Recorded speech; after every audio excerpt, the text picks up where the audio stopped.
Am I making you tired? Just say it and make you tired. No. You do it all, huh? You do it all. I'm good. She knows how to break down this room. Really? Yes. I've seen it. Hello. I'm Antoine Phillips. I'm Kathy Fry with the Arkansas School Resource Center. Nice to meet you, Nice Kathy. to meet you too. You work with Scott. I do. Just started. Don't get him started today, please. Don't get him started.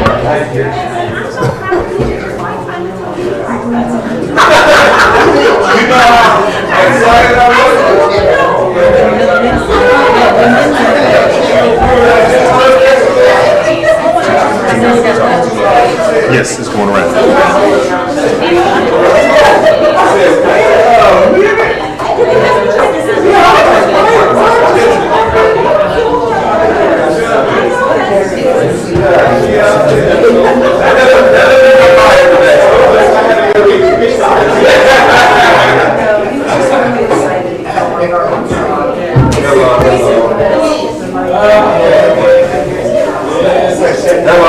What's going on, bro?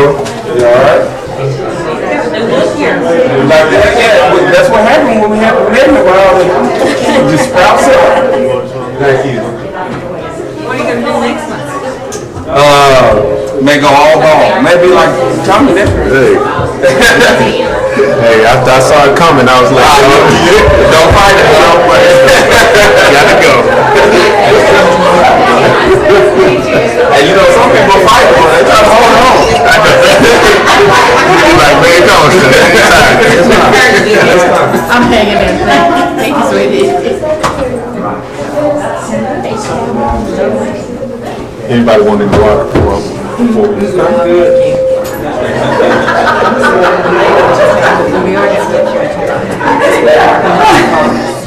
We've already been discussing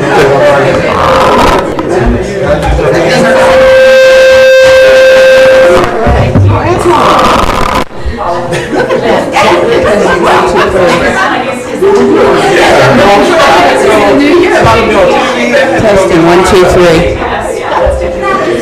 Testing. Hello? We're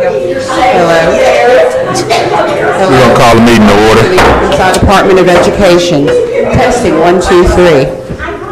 Welcome to the Arkansas Department of Education. Here we go. I was just testing the mic. You were just testing the mic. I thought you were telling us how to get the work. feedback. Check 1, 2, check 1, 2. That's the one that usually.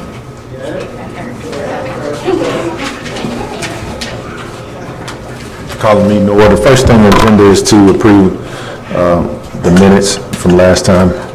A motion to accept the minutes. So move. So moved. Second. Mr. Me, all in favor? No nays.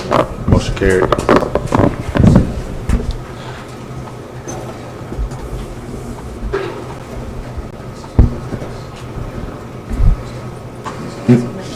Next on the agenda, Mr. McKenzie, the report from last time. State Board meeting, I'm sorry. The State Board meeting was, well, we had obviously given them a written report of our progress to date, so I brought them up to speed on, I think, the one meeting that we had that wasn't covered by the written report. Asked for, emphasized that we had a big task in front of us. We were all aware that they'd like answers quickly, and we were moving as fast as we could. Gave them every opportunity to narrow our scope if they wanted to, but they told us to keep working. And we're very supportive of the work that the stakeholders group had done so far. Many of them had watched the recordings of the meetings, and I encourage those who hadn't to do that, promoted the broad diversity of and depth of questions that the stakeholders group was raising, and we're looking forward to getting them answers as soon as we could. Great, thank you. Mr. Branch and group members. Our State Board Chair, Ms. Maria Roth, is in the audience. You want to recognize her? Yes, I do. Yes, we do. Okay, do you want to say anything? I wasn't planning on saying anything, but no, good afternoon. And I just want to thank you so much, Mr. McKenzie, for joining us on our state board meeting and for your report from all of your colleagues there in support, and it was so excellently shared. Just very enthusiastic about this work, and hence the reason my personal commitment to being here today, and I know some of my other colleagues as well. We believe when we can be here in person to accompany this process, what you're doing doesn't just have value for this moment or this specific time. We really do see this as a longer trajectory. So thank you so much for your service and what each of you is doing to support our conversation, support a very difficult conversation, and bring some very important perspectives. I appreciate it. Thank you. All right, thank you. Next on our agenda, consideration for the Little Rock School District Improvement Plan.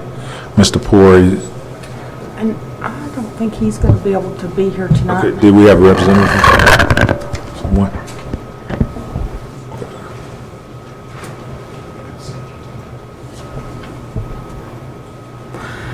I think Mr. Poole was going to be unable to attend tonight. Okay. And I think if we have any questions, We can, after everybody's had a chance to, we tabled that from last Okay. meeting. you want to table it? Can we Well, we tabled it from the last meeting. Okay, okay.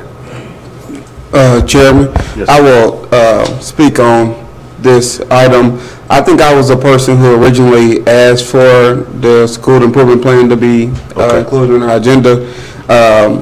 And the directions are attached, and I think they were attached to our last meeting, and I thought it was just important, I reiterate, for us to understand what the district, the department is already doing to address some of these issues that's before the schools south of the river. So I wanted us to have opportunity to talk about it, so maybe we look at this again and talk about it more in depth, but I just wanted to make sure our group was fully aware of what was currently going on. I know that was important to some of the members of the state board, because they had expressed that to me previously.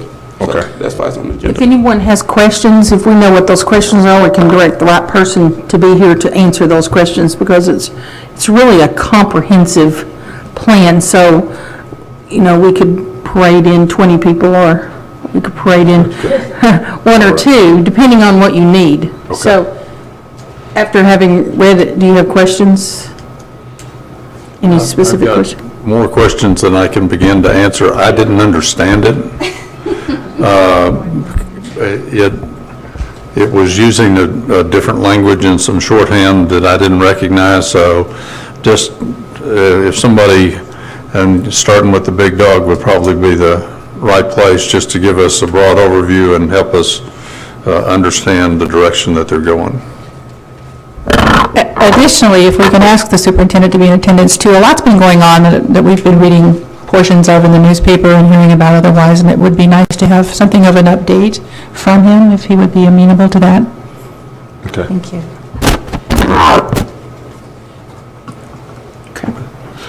Next item on the agenda is consideration of a scope of work and timeline proposals. Do we have someone for that as deputy? Denise Roth.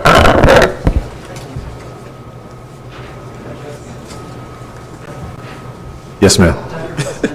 Okay. Able to be here.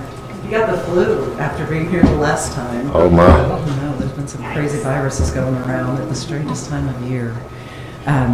But he did get us some information, which I had shared. I think it's linked for you, his letter that is in response to each of the questions. And I think he lays out some really good information for us, and I'm curious to know your first thoughts or impressions.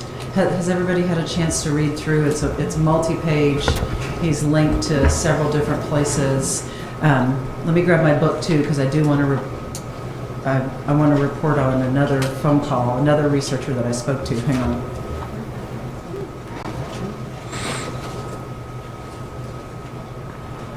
Let me share what I learned from Rand, and and then maybe let's talk about the CRPE, because you had asked me to find another researcher or researchers that might be interested in this, and the challenge that I have with that is the way that I go about it is typically how, you go do a lit review. You go out and you look for articles that are based on work that others have done, and some of them are very academic, not very rooted in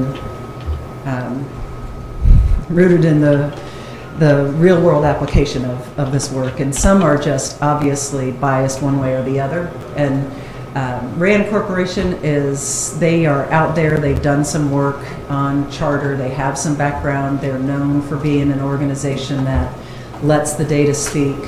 I did appreciate Dr. Posamentier's words at the end of the last session, which was, he said to the effect of, to do unbiased, objective research and let the data speak for themselves. And RAND has a reputation for that as well. So I called and spoke with the Associate Director, Heather Schwartz of RAND Education, about the opportunity to come and talk with the group.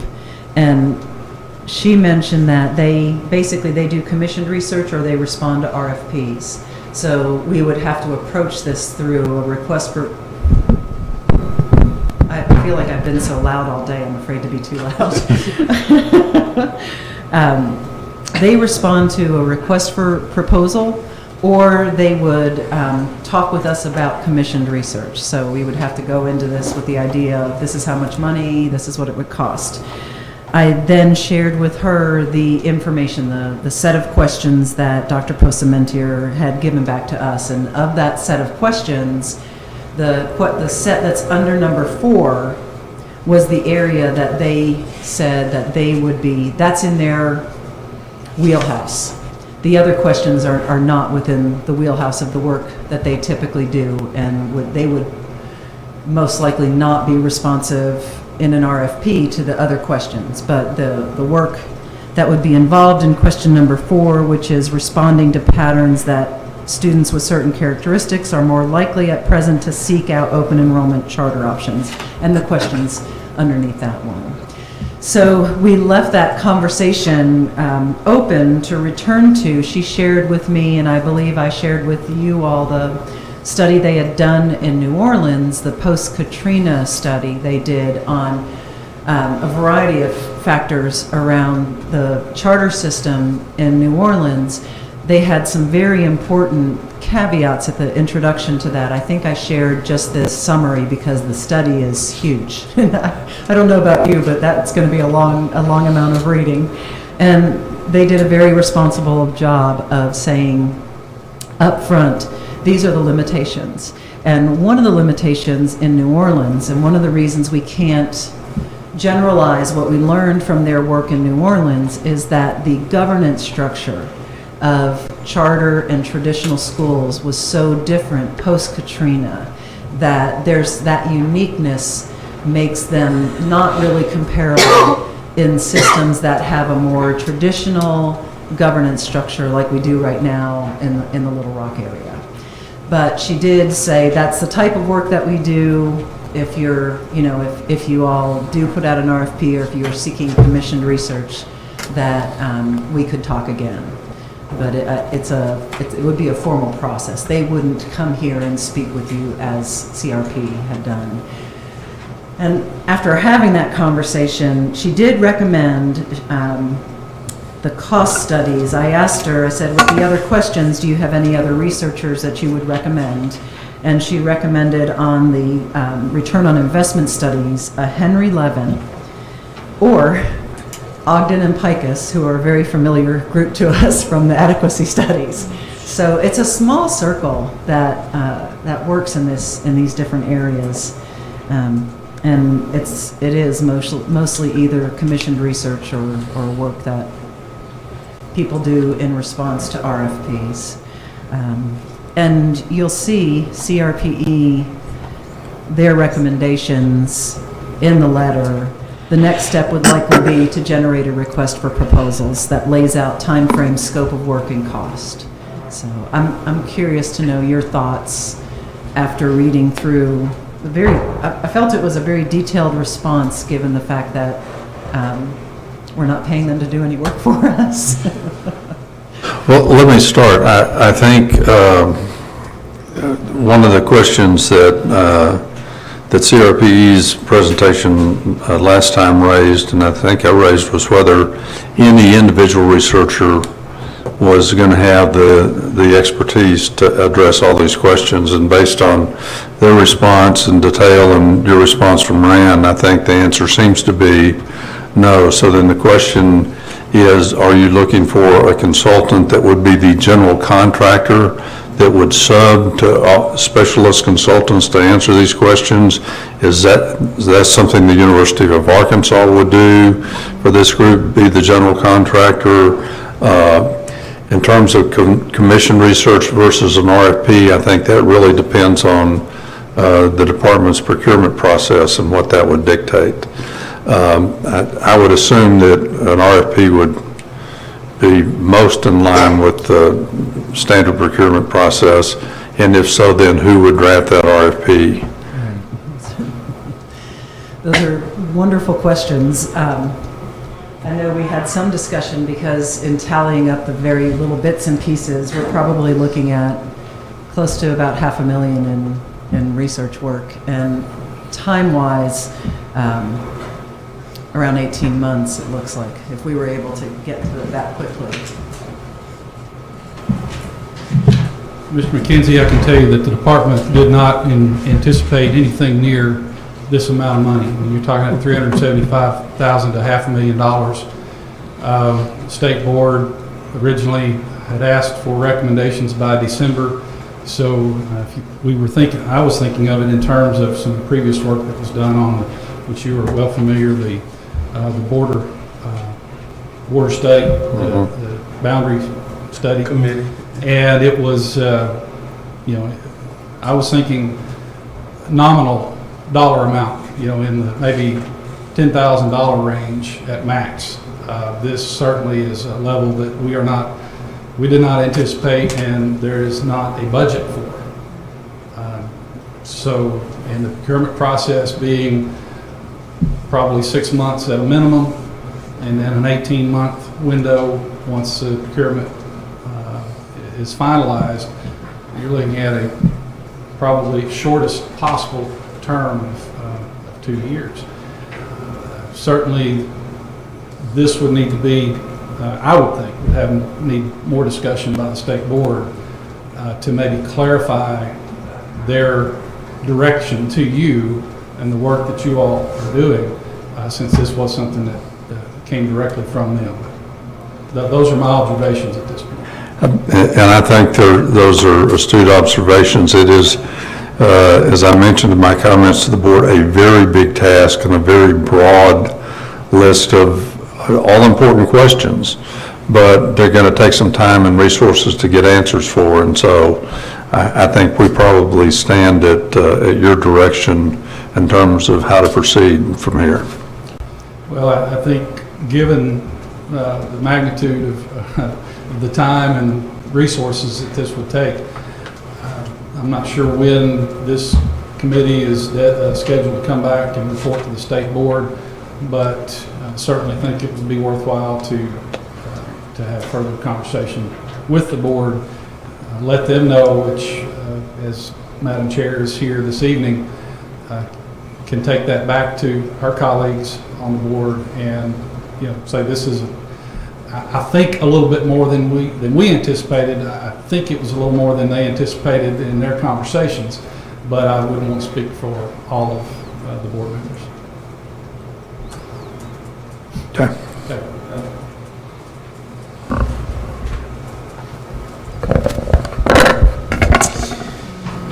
I guess that's going to put us in a weird position. I will say that a couple weeks ago, I sent an email to our group from a different researcher. Presumably, people are watching and paying attention because a friend of mine put me in contact with a researcher. Her name is Cynthia Williams, who was aware of the task in front of us, asked that I share those specific questions with her and that she would kind of look at it with her group. She did that, and I emailed that to the group just last night because I've been running all crazy, so I don't know if everyone had a chance to look at it. But she's a local researcher. I don't know her. I don't know the extent of her background other than what was included in her CV. But apparently, she, like Mr. McKenzie mentioned, she definitely didn't have the scope to do all these. There were 2 questions that she said she felt like her and her group could tackle as opposed to the remaining 5. So I think that's another thing to consider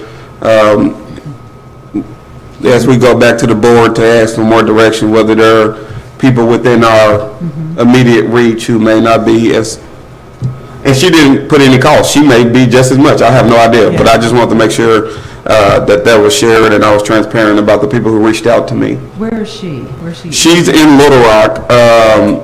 My understanding from reading her report and her CV, she grew up here, became educated elsewhere, and came back home and started a consulting business that it's focused on educational-based research. So this was exactly up her alley, and she reached out to me, so I wanted to share that with the board. And I don't know if anyone had a chance to read it in detail, but just make sure that was before us as we kind of figure out what we do next, because I think that's where we are. I did not get it, and so maybe we need to talk and make sure that I know why I'm not getting it. Okay. Maybe, surely it's a technicality, but. Well, I will resend it to everyone. Thank you. And Twan, will you include me and Dr. Arola? I thought I will. I'll just resend it to everyone. And she was associated with a team of other researchers at various universities around the country. So, but those kind of responses you would expect if you did a request for proposal.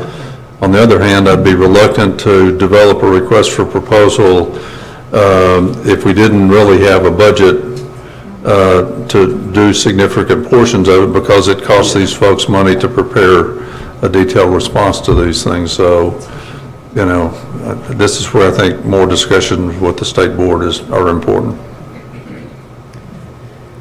I wonder too if it would be helpful to, every question is important, but is there an order with which answering one of those questions first? Like, to me, question number 4 would be a really helpful question to answer, because to me there's a lot of perception around question number 4, but I would love to bring fact and data to that, you know. I mean, that's the kind of thing that just cries out for, let's really know what's going on. I wondered if there are things within there, if there's a way to prioritize that list and think about it to chunk out time, or if you want to keep this as a holistic set of questions. You know, I think we serve at the pleasure of the state board, and I think it's up to them to prioritize those issues and any sub-issues under that, and tell us what's important to them, most important to them.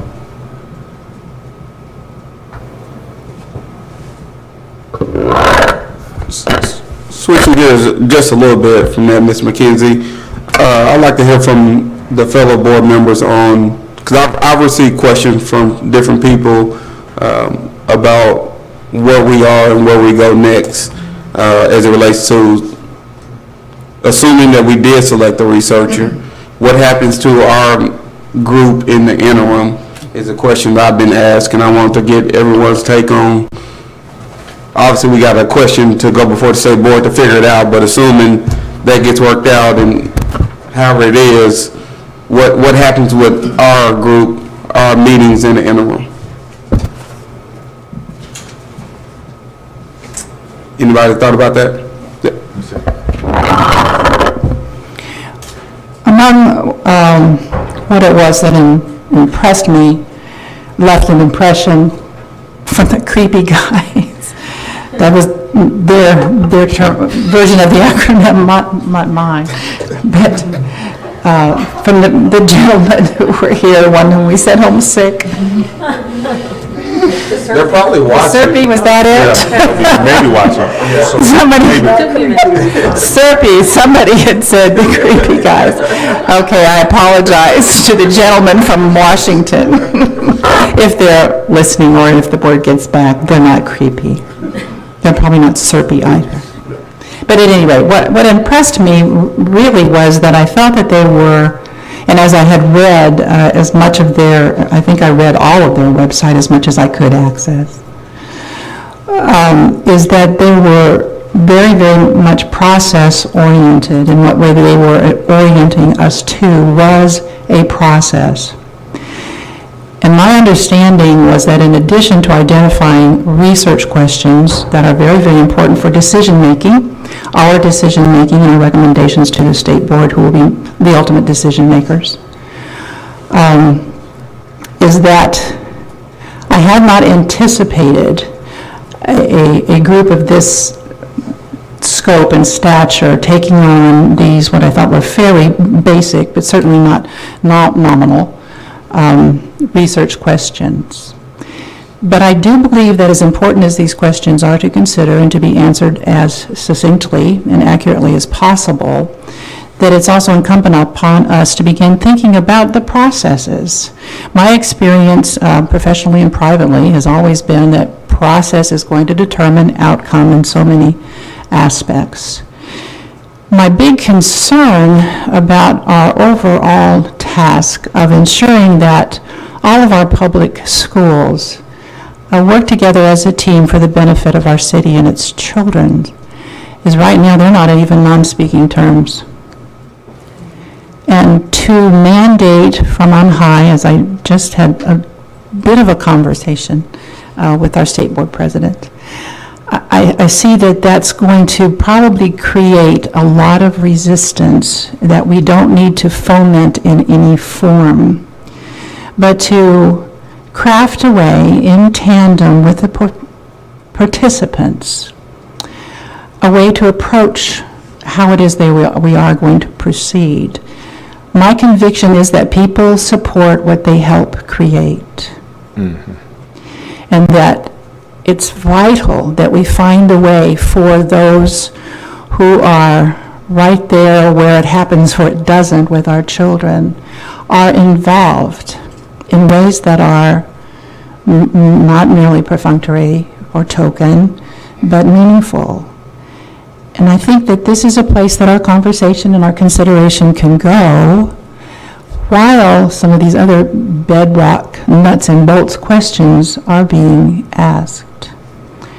So that's a bit about the way that I've been thinking, particularly after the SERPy people were here. I apologize for being so very wrong. Can I interject something to piggyback on that? I know you asked a question about where do we go from here. I think that once the researchers do or start their findings or research, basically overseeing what they do, holding them accountable and kind of empowering them to do what they do in light of that, receiving input from the people in whom this will affect.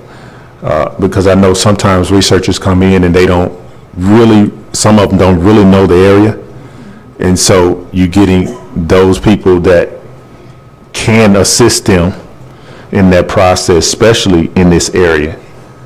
So that's kind of where I'm thinking about that while they're doing their research. So under that, in either, I guess both scenarios, the need for us to continue to meet regularly during their researching process.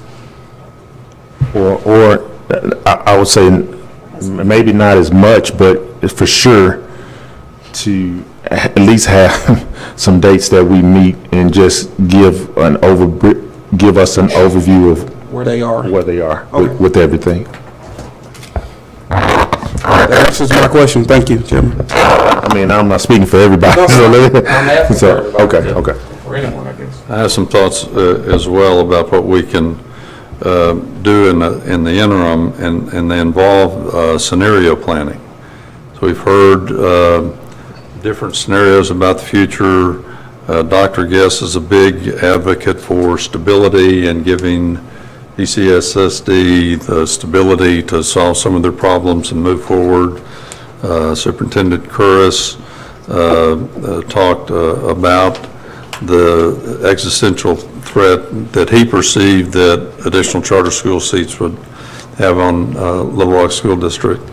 So in thinking about different in-state scenarios, I mean, once all this process is done, what structure is going to be left in place that's successful and sustainable and has the support of the public? And so that could range anything from just keep doing what we're doing right now to a New Orleans scenario where you just start from scratch and say, if we were going to do this all from scratch, what would it look like? And so some of that kind of thinking to sketch a framework or a series of different frameworks that the research then could fit into about some different alternatives for public education in the southern part of the county, I think would be useful.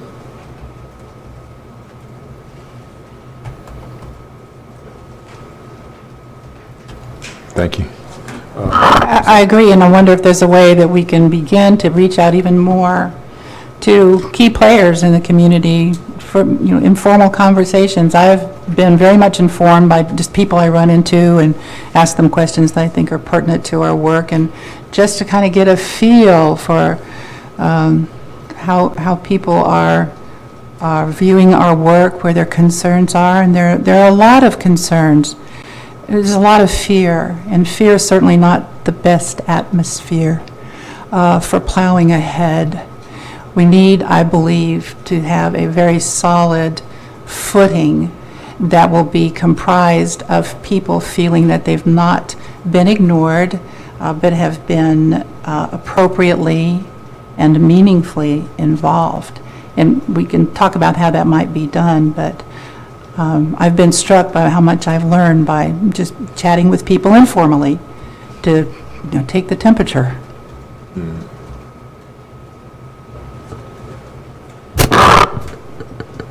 Ms. Ellis? I have a question. So I remember during our first meeting, we talked about definitions, and we talked about achieving schools and quality schools and the differences. And Commissioner Key explained that the department was going through the ESSA process and making definitions. And so I guess I'm concerned about where we are now, because at that point we were told that we would contribute to those definitions and help to shape what ESSA means to Arkansas. And so it seems at this point that where we are now, we may not contribute to that, and that our process is probably stopping if we don't know where we are prioritizing, and or that we're back to square one where we don't really know where we're supposed to go or supposed to be doing. And what frustrates me on that point is that it seems as though we've spent this entire time only going back to the very thing we did on our first meeting without any real clear path. And so I think I'm just confused, probably a little frustrated. It may go too far to say irritated, but just concerned that if we continue to do these kinds of exercises and then have the exact same result, that the children are the ones who actually miss out on so much because we can't decide what we need to do or what we can do. And so, I mean, that's not necessarily a question, it's more of a concern. Thank you. Ms. Verity? So I agree with Ms. Edwards. I think we're at a place where before we can start discussing scenarios or what this would look like, I think we have to have some data, and we're missing some key data that would help us inform any not even recommendations, just the discussions. And that's going to require researchers, because I wouldn't know where to begin to answer these questions. And just for me personally, it feels like we can continue to, I think we all sort of have a good feel for where the community is in terms of what the concerns are for the Little Rock School District and the Pulaski County Special School District south of the river, and the whole dynamics between traditional public schools and charter schools.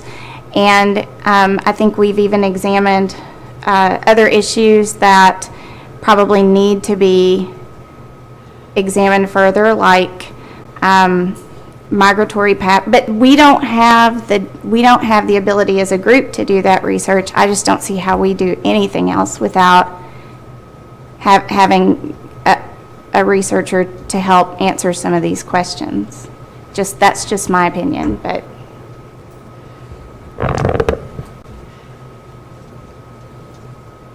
Any other questions?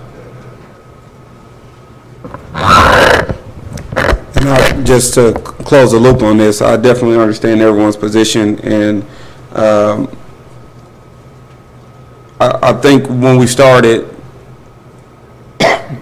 and I understood our initial vision was to get to this point where we are today, make a decision on who that researcher or researchers would be, get the approval from the State Department, allow them to do their research.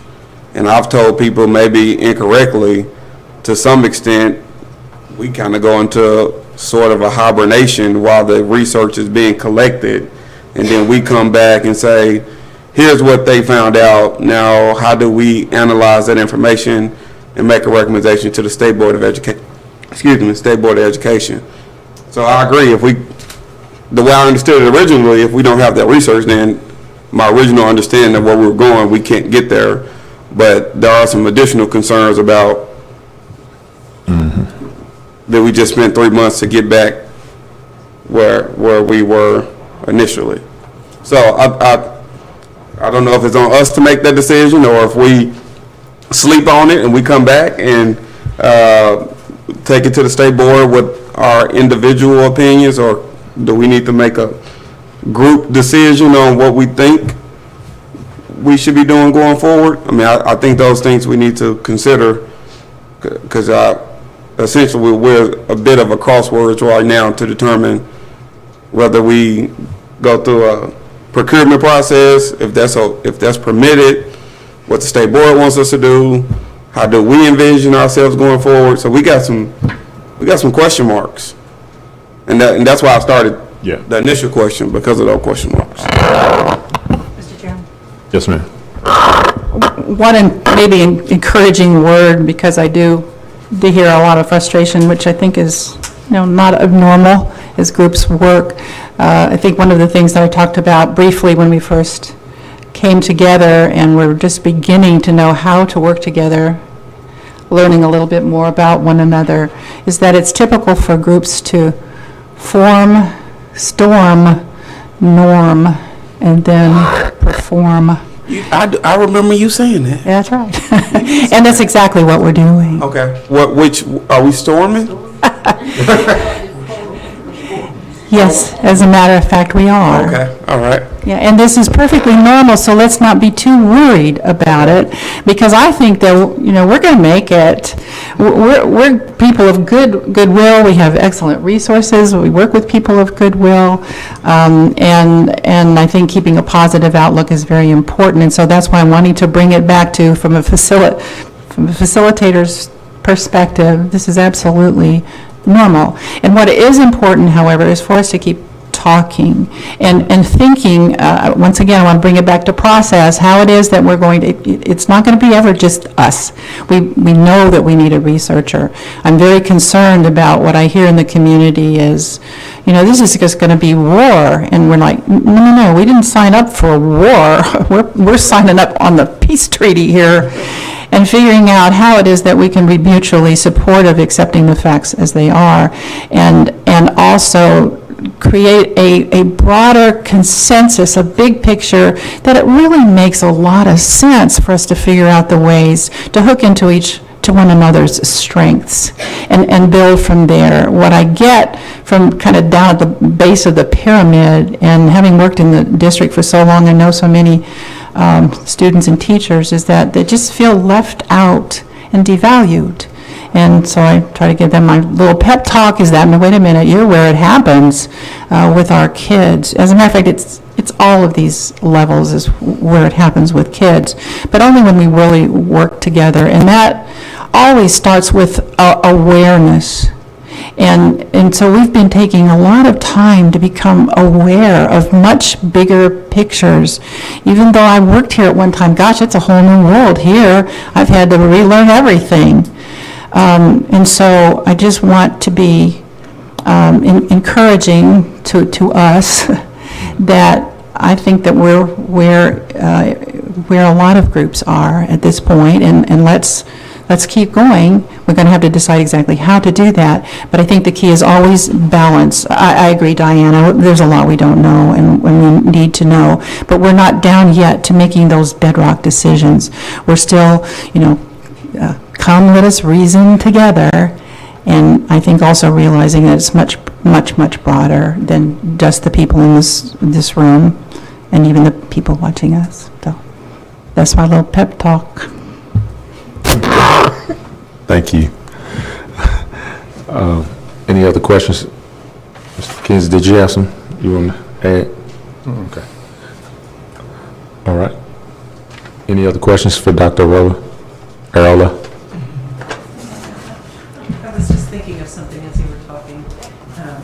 Come to the microphone. There is Can you use the microphone, please? Oh, sorry, it's been a long day.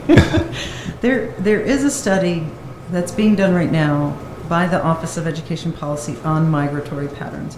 At least I'm saying that. I'm pretty sure that Dr. Ritter, when he was here, he mentioned it. And that work, it's my understanding, that will be soon. And that's very similar to what's listed as the first part of the work under question number 4. The issue, I guess the question I would have for you all is, when that work is complete, which I'm hoping is October's almost here, October, November time, would you want to hear the results of that work? Because that is being done through the researchers there, and even his suggestion in here is that you could use a graduate level researcher for that work. The other thing I liked about what he said was that he basically said it will be an incomplete picture because there are some things we won't know, because you don't know when a student has choiced into homeschool or just gone out of the state. There's some things you don't, that the data just doesn't follow. You lose the trail for the student. But I think it would still be a helpful picture and would give us some initial information. Dr. Earl, in addition to the academic statistical analysis, in this question, I'm interested more in why. Yeah, me too. And that's a marketing question. Mm-hmm. And this town is overrun with marketing professionals that aren't academics. I wonder if anybody does pro bono work in but this that can pull together focus groups and things like that and get to some market. If we're in a competitive environment, what are the marketing advantages and disadvantages? What drive decisions into private school, into charter school, into public school, into an adjacent county? That kind of information seems to be critical if we're going to have a competitive school system. I mean, that's one of the reasons why I had said I think that number 4 is really pivotal. The information that we could gather from answering the questions in number 4 informs so much of the rest of this work. And that's why, like you don't want to be sitting here spinning your wheels. I don't either, but at the same time, I'm also very realistic about time and resources. But I do think that second part, the why, is really critical, because I think that there are things that we all assume, but I have learned in some of my research that sometimes it doesn't always live up to the assumption. And my other reason for thinking that this is something really worthwhile if we can find a way to get it done is really to your concern about the kids, that what we learn from this could be acted upon very immediately, in my opinion. If I'm a school leader and I know why people are wanting to make other choices, I can act on that information. If it's a perception and I'm acting on just the perception, I don't know if what I'm acting on is right. But if I have some good information from which to make decisions and to be proactive, then I can really do something that can impact families and their children. And I do suspect that there's a broad array of reasons. And I know I'm gonna shoot myself here, but when I was reading through that New Orleans study, I know we can't generalize the information because of the governance, but it was interesting to read through the reasons that parents were giving. Of course, my brain was going, okay, did you dig deeper? I want to know. So what was it about that? You know, what can you tie to their answers about what you know? So not just what are the reasons that parents are choosing, but how do all these other data that we've been talking about, that are data that we can get for you, things about discipline, things about attendance, truancy, things about achievement, how are those tied? And do we actually have the data lining up with the perception of parents and the reasons that parents are giving? Because I do think that will make a difference in how we act, and I think that there are some actions that could happen very quickly in response to that information.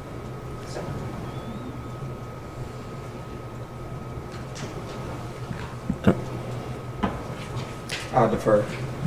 I just want to say amen. I think that, there's just nothing like some action to kind of buoy the bunch. Thanks. Mr. Phillips, did you have something? I was going to say, and I think when Dr. Ritter was here, I asked him some question. I went back and I'm looking at my notes now about the discipline data, and this goes to what Mr. McKenzie said, was he kept saying we do quantitative, not qualitative. Right. And he said that like more than once. So if he comes in, if we hear from him in a month or however long it is, I anticipate the same answer from him.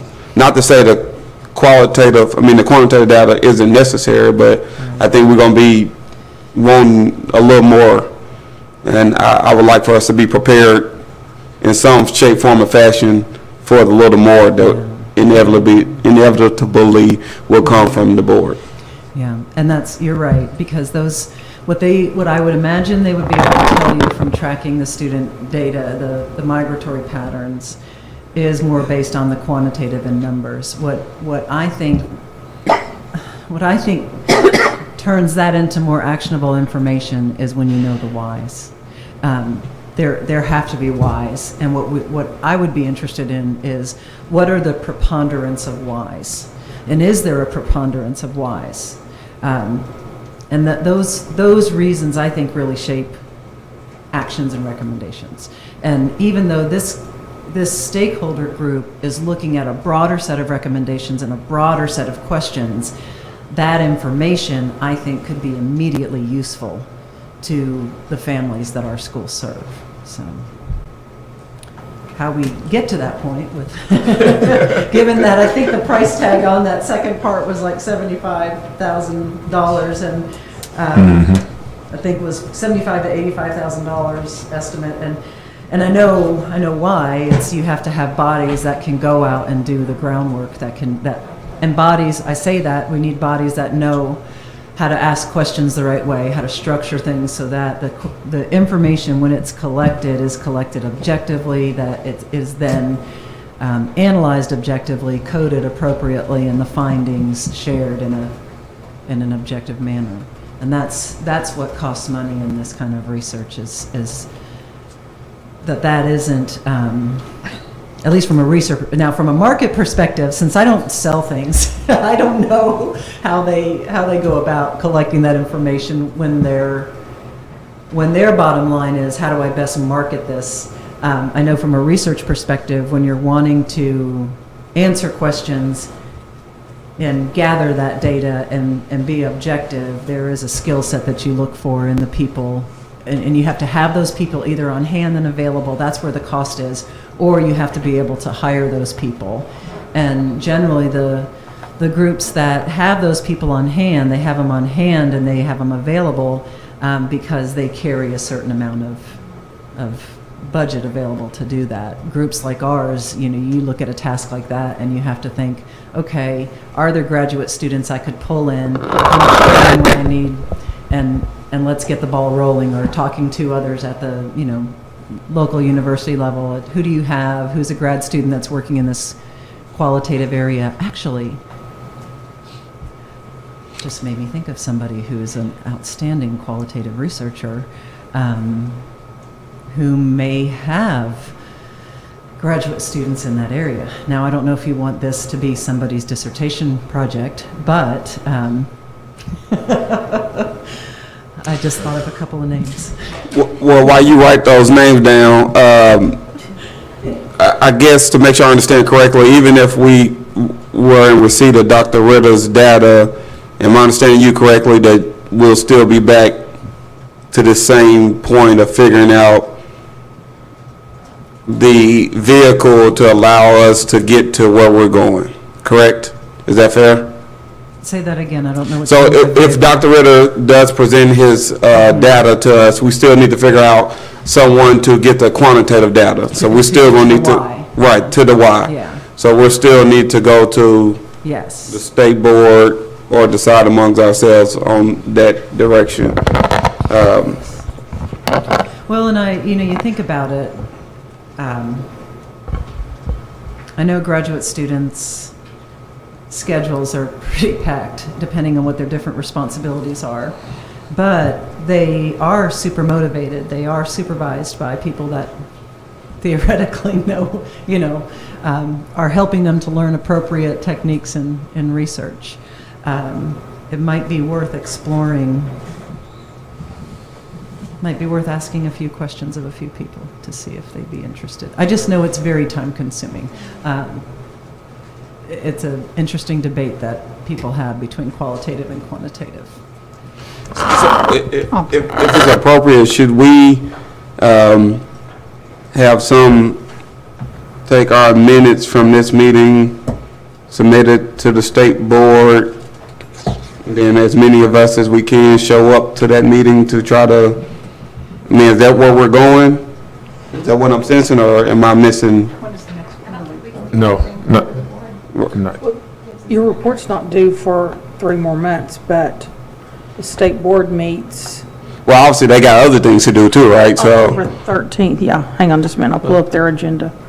I think between the commissioner and the state board chair who are here tonight, that they can convey our concerns to the full board and get some feedback for us. And we'll be glad to be there whenever you want us there, Commissioner.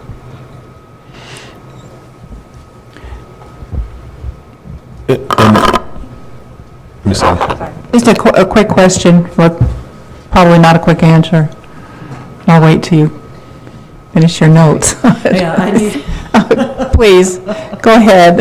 No, I've got it. Capture I've got that. it. I've got that thought. interested, capable, available. My question to a friend of mine about who they might know amongst their grad students. I was wondering if you could say a bit about methodologies, just kind of for general consumption, since it is time-consuming. People might have some questions about why that is.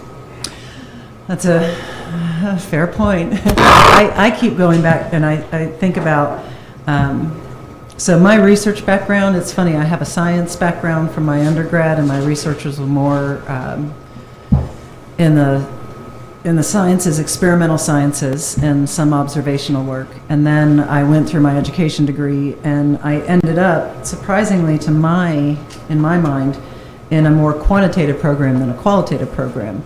And I think I definitely see why the intersection is so important.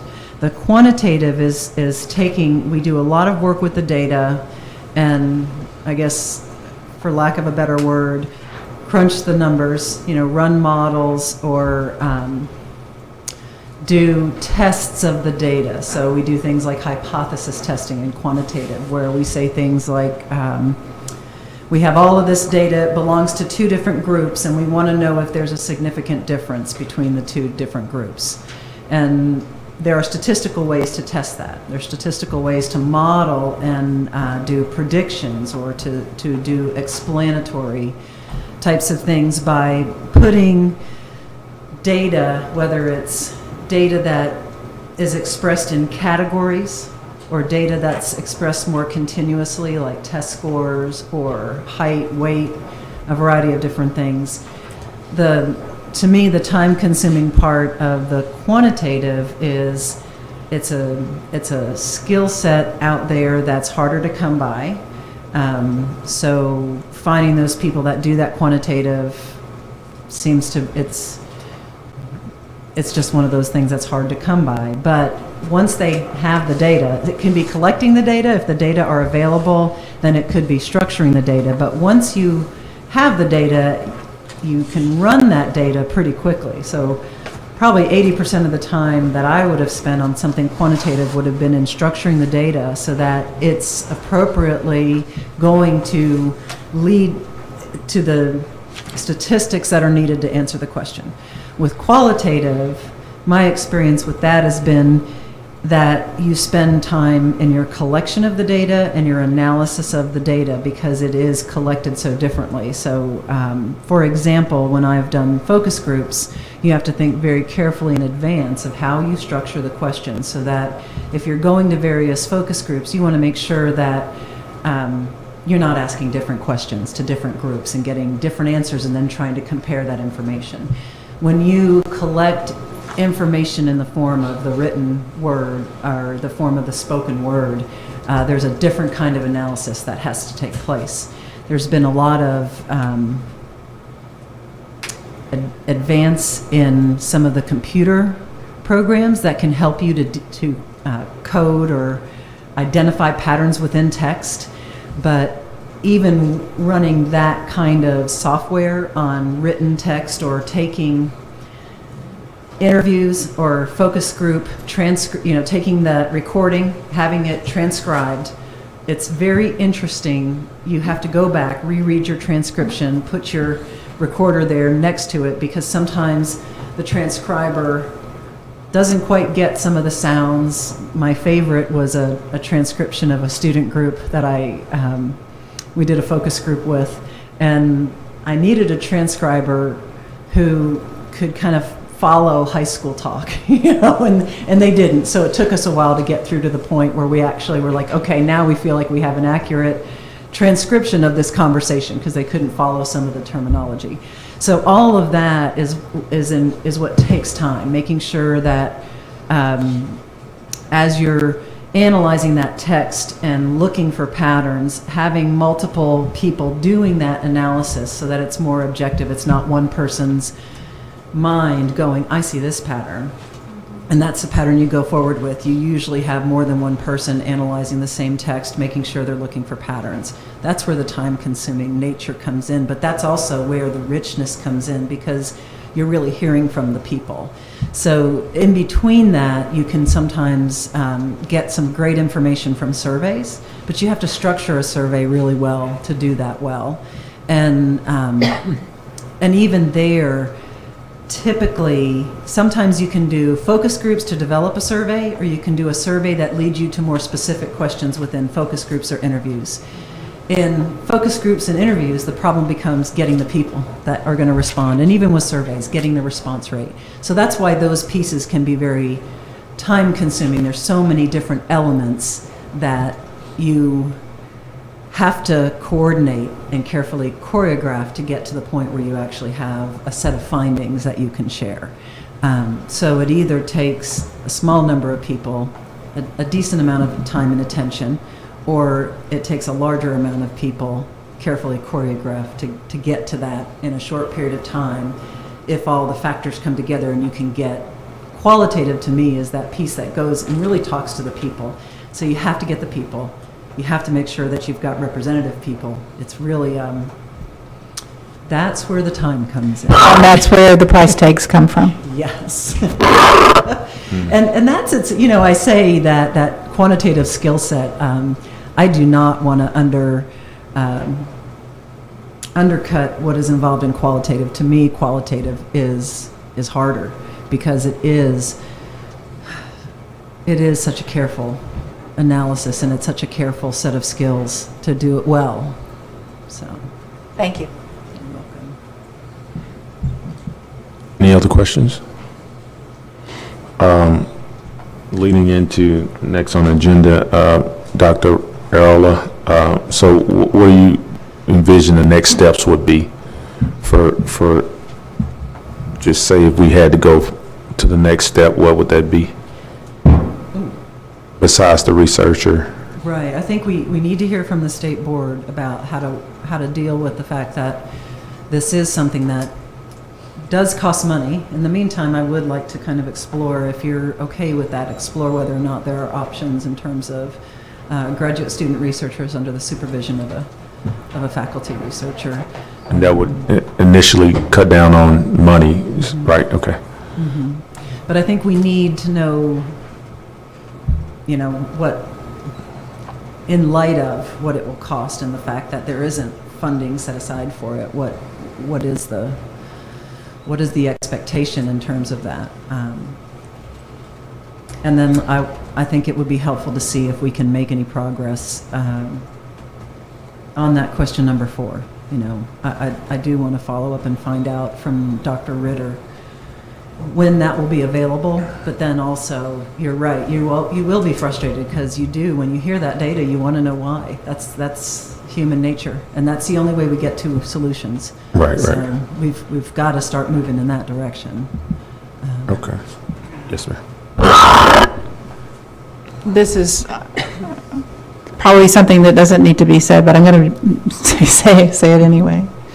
I've spent a whole lifetime learning that it is so much easier to operate in prevention mode than cleanup mode. Yes. My mama told me, and she said I'd learn it, and she was right. And, you know, again and again. Somebody's going to be making a lot of decisions, people in very high places. And so we, as a people, have got to have the confidence that those decisions are being made based on intelligence that's solid. So the data are going to have to come in someplace, sometime for someone. That's right. And for us to operate, for all of us to operate in prevention mode is just the obviously wise thing to do. Yeah. Pay us, you know, we'll pay now or we'll pay later. And the cost later will be a lot more painful. It seems to me, too, there was one other thing, the discussion about ESSA. Now and the ESSA steering, well, we have the ESSA steering committee, but then there are all these other places to plug in. And I guess I'm wondering where would the stakeholder group plug into that process? Would that be in the advocacy group where we're talking about different people having different lenses that they bring to that discussion? Because that discussion just got the ESSA stakeholder engagement process really just kicked off last month, formally. And there are a lot of different ways to plug in. I'm wondering, I'm looking at Ms. Kaufman. So there's a lot of opportunities, and there are 2 stages of that involvement. And so in this first stage of kind of the listening and gathering stage. We're doing 10 community listening forums around the state. 3 of those have already been conducted, and then 7 more to go. So there's opportunities there. There's also opportunities to come to the steering committees. We meet on the last Wednesday of the month from 9:30 to 11:30 a.m. It's also recorded and live streamed so that people can participate. We have ongoing surveys that are asking these types of questions, not this one in particular that you're addressing, but that are asking different types of questions. So there have been surveys for parents, there have been surveys for teachers. Now there's just a general questionnaire out there asking anyone to participate. We have a group of students that have written a survey that will be posting that for students, and they will be hosting listening forums. They'll be hosting, I believe it's 5 listening forums coming up. So there's a lot of ways to get involved and to have your voice heard about how we identify schools going forward. Also, in addition to that, we have people that have stepped forward to be ambassadors, and those ambassadors are taking that same information then and going out and hosting additional listening forums in their communities with their colleagues and neighbors and friends and family or whomever they associate with. So we're trying to get the word out there to get the feedback. Once we kind of can assimilate that information, we'll begin writing our first drafts. And that's where our advocates really come in, because we're asking our advocates to begin reading our drafts to make sure that with the lens that they've signed up to look at, so if they're looking at, I'm going to look at this with special ed in mind, or if I'm going to look at this with ELL in mind, or equity for all students in mind, if whatever you've signed up, the group you signed up to read for, then their job is to read and make sure that those students are being lifted up. And so they really get very, very busy in the stage 2 of the work when we start drafting. So we would welcome every person in the state of Arkansas to be involved in coming to consensus about what are effective schools, what are schools of excellence, and how do we measure them appropriately.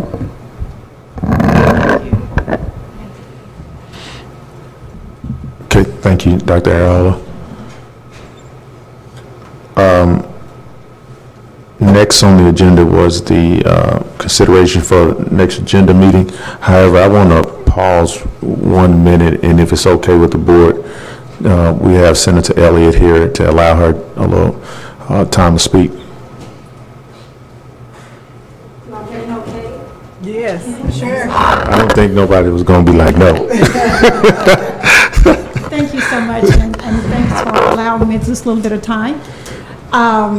As we were talking about as you guys were talking about the 4 questions, and I had the benefit of sitting there listening, and with Ms. Marshall's thought about we have got to involve just the average person out there to make sure people feel not dismissed, but a part of whatever this process is. Unless I've missed it, and maybe I have because I have been doing a whole bunch of things, if we have not had a meeting specifically for the public to come and give their thoughts about the 4 questions, I think that's something well worth doing, because it really could inform even what researchers do. Because I submit, we would get the thoughts and the ideas, the fears, the hopes from the people who are in the districts. And if we were not to consider that ahead of time, we'd be doing the cleanup on the back end. So I would just suggest that kind of thing is worthwhile. I think it would take some real pinpointed publicity to make sure people understand it's really important. Because many people have not even tuned into what those 4 questions are. And I don't want them interpreting the meaning of those questions after a whole lot of work has been done. Correct. And I think that qualitative data discussion is really important too, because I think, and as an educator, and what I've seen us do over the last 20 to 25 years is really be very attuned to a lot of qualitative data that we have not applied a lot of quantitative data, to which we've not applied a lot of qualitative thought. And we looked at quantity a great deal and said, look, well, the number is this and the number is this. And as I and many others keep saying, kids are just far, far more than numbers. And I would submit in this case, too, this conversation, regardless of how difficult it is, has to be about far more than numbers. And while it will not be research-based necessarily, I think the public's responses to the stakeholder group will give you some sense of what they're seeing as qualitative, much more than quantitative, because every parent, every person out there is thinking about quality from their standpoint. They don't care about the numbers. What did this mean? And I think we have dealt just in numbers for the last 25 years to the point that, if we're being honest about it, it hasn't served us well. So I think the two really must mesh. And I appreciate your taking my few comments. But whatever we have to do to get that public input on the front end, I think it's vital. And I think there are those of us in the community who have a responsibility to help you get people here so that you will get a good cross-section of people. Thank you very much. Thank you so much. Senator, before you leave the podium, your thoughts are well taken. It occurs to me that this venue is going to be too small for that kind of... I hope so, but I'm not sure. And that 2 hours is not going to be a long enough time, because people who have an opinion about this issue are passionate and tend to be well-informed, and limiting people to 3 minutes comment like you do at the city board meetings is not going to cut it. Yes. So if you have any suggestions on venue, time frame, time of day of week, where we could get the most input, even if it's multiple sessions, I think we'd like your thoughts on that. Okay, I will certainly do that. And I think regardless of what we do, there will have to be some parameters set to say we're going to meet from 8 to 10, or whatever the case is going to be, and ask people to fit into it. But I do think it is important that you're thinking about being as generous as you can be, so I will give that some thought. And I'll talk to some other people to get their thoughts. Thank you. Thank you. Thank you, Senator. Next on our agenda, again, we need a consideration for some next meeting date. I'm sorry. Did you? Okay. Fine, thank you. For our next meeting dates, and I know we had some conflicting dates with the state board. They're going around doing town hall. The department. The department, I'm sorry, doing the town hall kind of meetings. So we have a Monday meeting, we have a Monday community listening forum scheduled for every Monday except Halloween. Okay. I don't recommend Halloween. I'd like to be at my house to hand out candy. Okay. I look forward to it all year.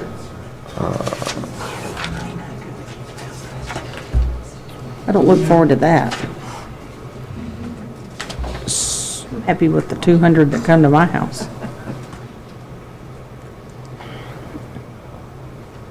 So, for October, I would suggest that October is out. okay. So we're looking at November. And I understand Thanksgiving is during that time, so yes, I'm sorry. For the sake of I hate that expression, so I'm not gonna use it. Reiterating, I'm not sure, I don't like meeting for the sake of meeting. So I don't think, whatever we schedule needs to be in context to either the suggestion that Senator Elliott just made to us, or based on what the state board direction they give us. So I don't know if we are really, until we figure those things out, and maybe we set a meeting to figure those things out, I don't know. But I think we need to keep those in context as opposed to, okay, when are we free again to meet? Because I don't want to just meet to be meeting. I agree. So do you want to go out to November to give the state board an opportunity to kind of talk over some stuff, and then as well as let Senator get with other constituents in the community on how we can move forward with getting their feedback? Well, and you can also be in communication with us when you see what your calendar is looking like and what kind of progress has been made so that we can come to a consensus about that. Because I certainly agree with you. I think all of us agree. Yeah. We need to do significant work, not just to meet. And I think we'll also need the report from Dr. Ritter. Okay. Okay. So So when those three things are together, When the stars align. when the stars align. and so you'll come back with a meeting date for us? Is that- Okay. Okay. That leaves the next on the agenda is adjourn. Can I get a? Were there any other public comments? Oh, I'm sorry. Any other public comments? Did anyone else sign up? Yes, ma'am. I just wanted to give your assurance that after this meeting, I'm very sensitive to the fact that all of your time is valuable. And this was extremely helpful for me to be here today. I was here coincidentally by being in town and committed to this process. I wasn't fully aware of the timeliness of me being here, but being able to witness this, I can definitely give you my commitment that I'll bring these to my colleagues. Obviously, I can't speak for my colleagues on the state board, but as chair, I can work with Ms. Kaufman on the agenda. And actually, Ms. Kaufman, I think this dovetails really well with the general conversation around work sessions, and we had intended as part of our work to give a space for outputs and outcomes of what you all have been doing, actually to make some informed decisions about our processes. And so if you all need some more guidance for us to get there, and I'm already hearing a few differences in your conversations than from what we had when we made this conversation. And so I think this is really helping. If I could just plant the seed again, I can't speak for my colleagues, but just to plant a little seed of thought in terms of the state board. Again, your audience here, and there's definitely multiple purposes. So I appreciate the conversation on community input, community buy-in. Although, Mr. McKinsey, I would counter you as a community organizer to say that I think that there is more information, more education that needs to almost be given in some respect to constituents of the community to be able to give an informed comment, where there are people that have been informed and engaged, and those are the ones that have been actively participating in our meetings. I know as a community organizer that there are other folks that want to engage in this conversation but don't feel like they have enough context. So to Ms. Verity's response, right, even as someone who's sitting here, we acknowledge that there's broader information to be had. And I think any time any entity tied to the ADE does that is helping all of our mission. And so encouraging conversation definitely in that realm. But I will say for us on the state board, where this intercession interplays, and the reason for the timeliness is because of the state constitutional mandate that we do have over charter schools, right, and decision-making in charter schools, and that we do know that applications will be coming before us.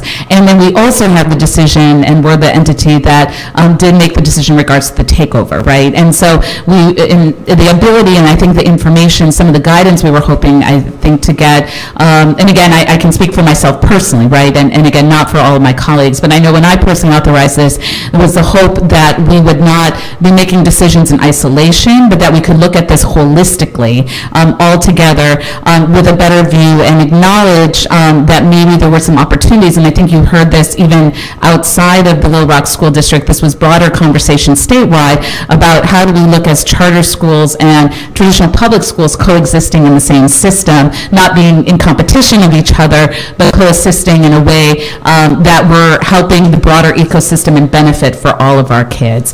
And so outputs here that would be helpful for us are outputs that feed that conversation, right? As you make decisions about charter school applications, as you look at our current charter schools and their alignment about what they're doing and what they set forth to do, and then how that relates with the takeover and the process and the decisions made there, how do we take decisions that we were previously looking in isolation and look at it more holistically? And I do think community conversations have to be part of any of that. For the reasons very much mentioned here, there's a lot of personal feelings on all sides, very rightly so, because we're talking about all of our most precious economy, which is our children. And so everybody has strong views on this, and how do we come to a place of healing, of common definition and understanding, and then informed to be able to move forward. But I do see those as in some ways complementary but somewhat different objectives. I think anything related to the community could move forward regardless of what we bring forth as some additional guidance, because it is so necessary, and something I know that even our colleagues and I benefited from our few evening sessions is related to the Little Rock School District.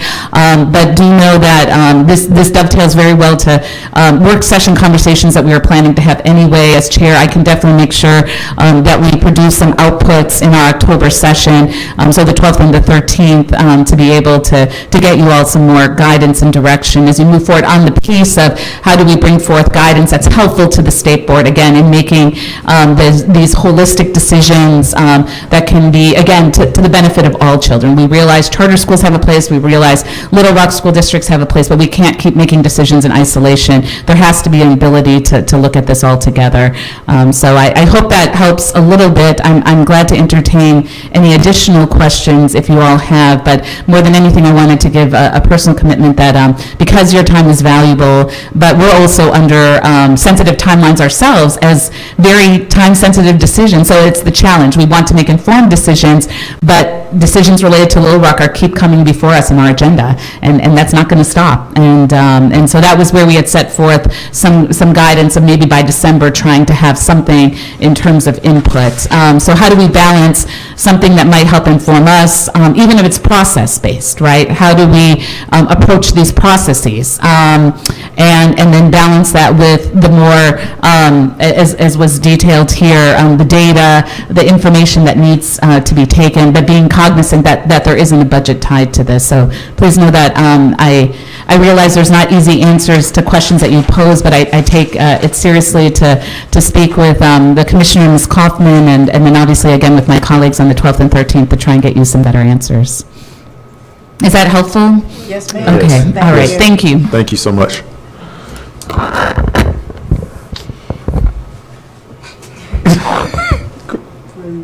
Mr. Phillip? Not tonight? Not tonight. Can I get a motion, please? I move we adjourn. Second. All in favor? No nays. Thank you. I'm growing up, I'm becoming more mature, and I don't always say everything.